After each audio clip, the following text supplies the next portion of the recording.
Four-wheel driving is in Robert Button's blood. It's something he's been doing for 18 years, mostly on Tasmania's north and west coasts. Oh, it's just the scenery.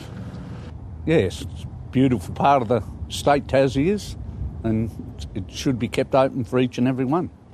Mr Button's been one of many fighting for the past 9 years to regain access to tracks in the arthur-pieman, but it now seems it's a battle lost. They promised they'd reopen them. Well, they shouldn't have promised if they weren't going to act on it.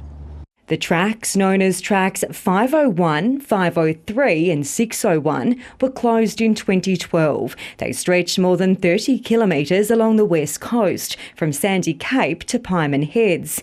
In 2014, the Liberals made an election promise to reopen them, but they've been locked in legal battles ever since. I expect that this will be extraordinarily difficult to see these tracks opened. The report is quite clear in that regard.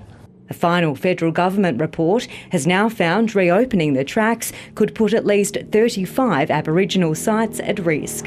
Oh, there's many different things from midden sites to burial grounds to, artefacts.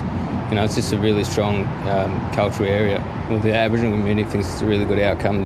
It's an area of great significance to Tasmania's Aboriginal community, who say some heritage sites have already been damaged by vehicles. Especially in an area like that, you don't want people in there destroying cultural heritage, where there's always better areas where they can go forward driving then. The region's mayor is disappointed track alterations weren't considered.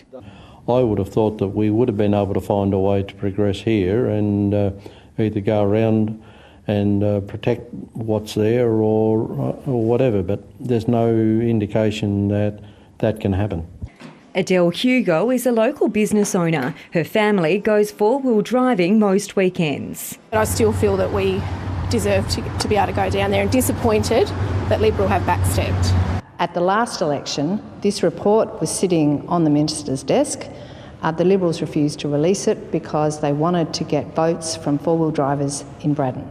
Four-wheel drive enthusiasts fear this may only be the start of track closures on the west coast. The Circular Head Mayor wants reassurance all other tracks will remain open and says he'll be doing what he can to keep trails between Arthur River and Sandy Cape accessible.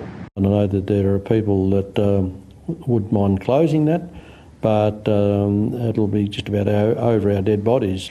The state government says it will work with the community to open other tracks outside the Indigenous area. Monica Champ, ABC News, Smithton.